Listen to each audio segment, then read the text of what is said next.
Hello, friends, and welcome to the Honeycast. Today, I'm talking about how I set myself up for success for the day, for the week, and even for the month. And I'll even go further to say for the quarter. And a lot of this I've learned from different teachers.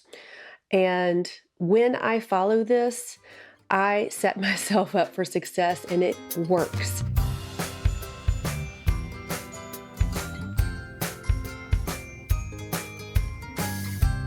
When I don't follow this, it doesn't work as well, and I get a little bit frantic and sometimes overwhelmed.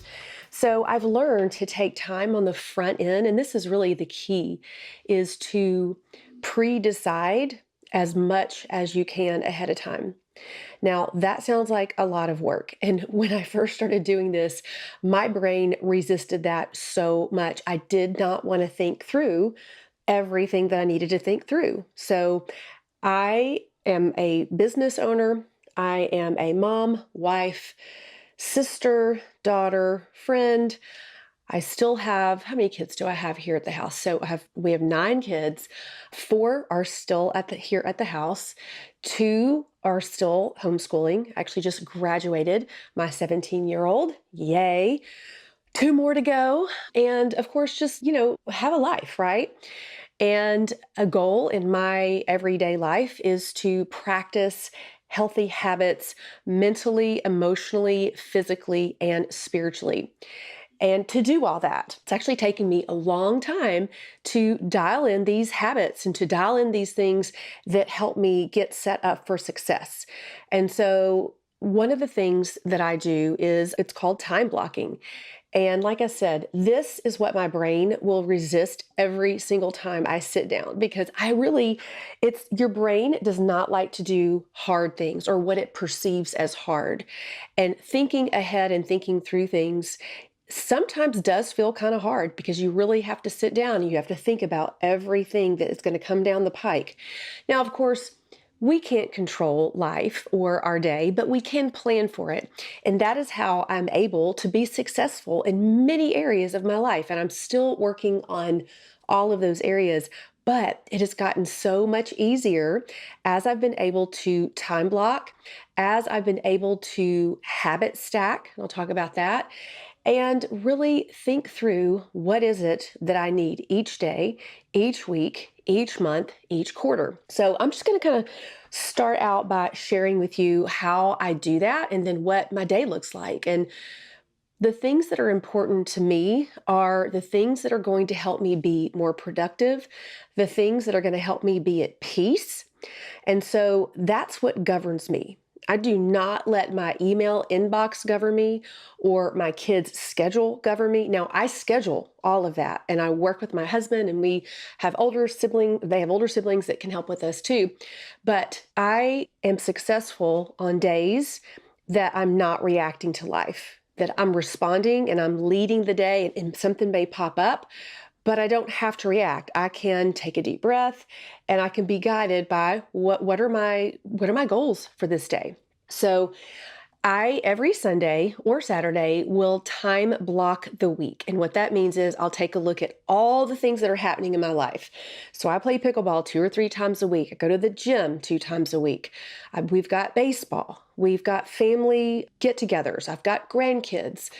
And I take a look at work things and meetings and fun things and just whatever we've got going on. And I take a look at that for the whole week and I plot all of that out. When is that going to happen? When is my exercise going to happen? When is my meal prep going to happen? When is my everyday movement going to happen? And I take a look at that and I put it all down on my calendar ahead of time. And then I give myself what's called buffer time. I don't just back to back fill out my calendar. My morning will usually start around 7 or 7:30. Sometimes because I'm in menopause and I'm not sleeping well, sometimes I will let myself sleep in. Maybe my day starts a little bit later, which sometimes pushes everything back. But I start my day every morning with quiet time. I do not look at my phone. I do not get on my computer. Do not start my brain with any of that. And this is the key to my mental status for the day. This is the key to my peace every single morning. I don't miss it. I don't let anybody take the time from me. My family knows that this is my time. Of course, if there's an emergency, that's different, but I get up in time to have that quiet time where I personally do some journaling and just get everything out of my brain. I do some what's called the model, a couple models, which is something that I learned from the life coaching school, which is what I use in my coaching practice, just to manage my brain. A lot of times our brain will wake up with all the negative and all the anxiety and just, thinking about the day. What I've learned is there's nothing wrong with me. That's normal. It actually is normal. Now, it's a little bit worse, honestly, in midlife. Before, I don't think I woke up with that as much, but because of declining hormones and just the ability to handle stress and different things going on in our life. So I manage my mind. I go and I get rid of the negative thoughts that are not serving me. And I decide what I'm going to think for the day. This is key. This is the key for setting myself up for success. And this, you can call it set intentions. You can call it whatever you want to. I love what Dr. Amen says, that our brain will automatically go to that negative. It'll automatically start looking for problems and negativity. And our subconscious is always listening. And so when we go there, our subconscious works along with that. And sometimes that's what happens in our day if whatever we focus on is going to develop. So I love what he says. He says, tell your brain what to think about. Tell your brain what to do. Tell your higher frontal lobe what to do. And that has been a game changer for me. Call it renewing your mind, call it whatever you want to, but if I go with all the negative things, then my day starts very negative. I'm looking for all the negative. I'm in a bad mood. I'm not ready for the day. So I really work on that. I spend about 45 minutes with that, with some journaling and some quiet time.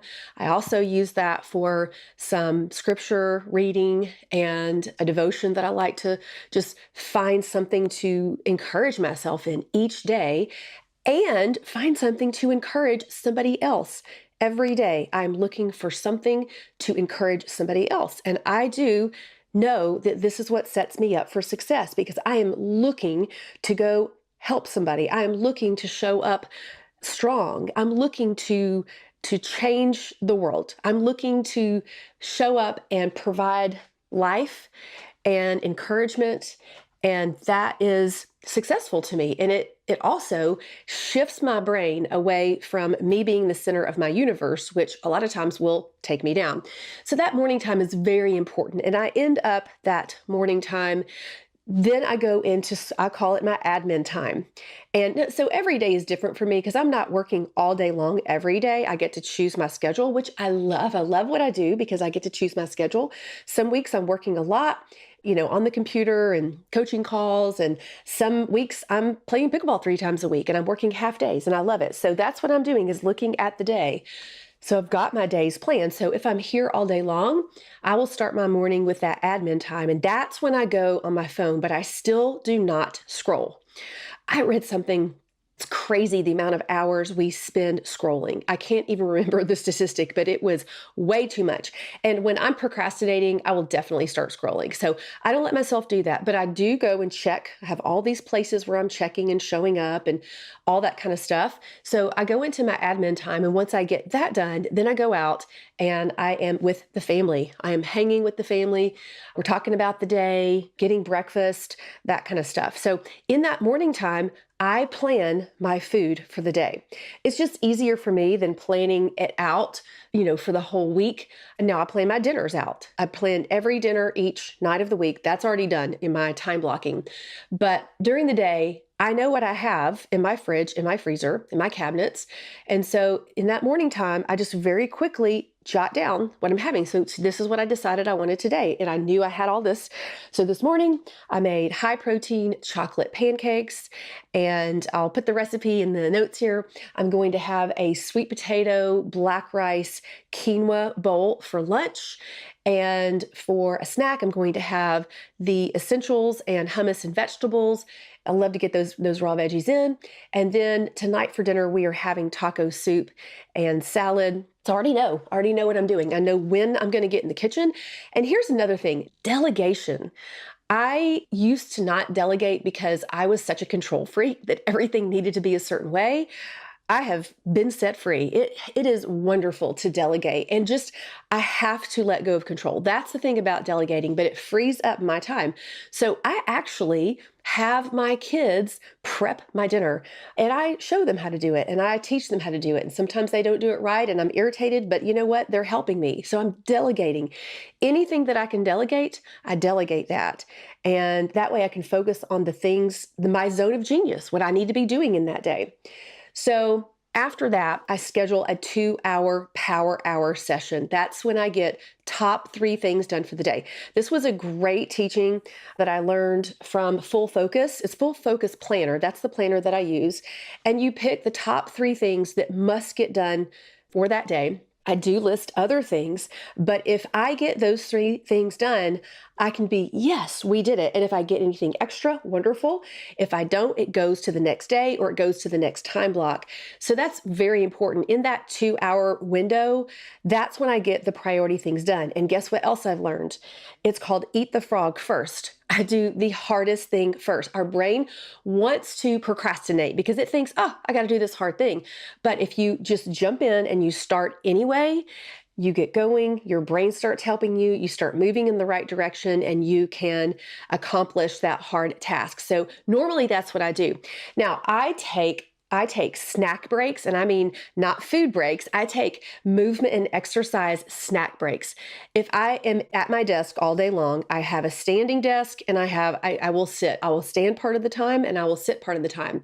But I have a timer, and every 2 hours I move.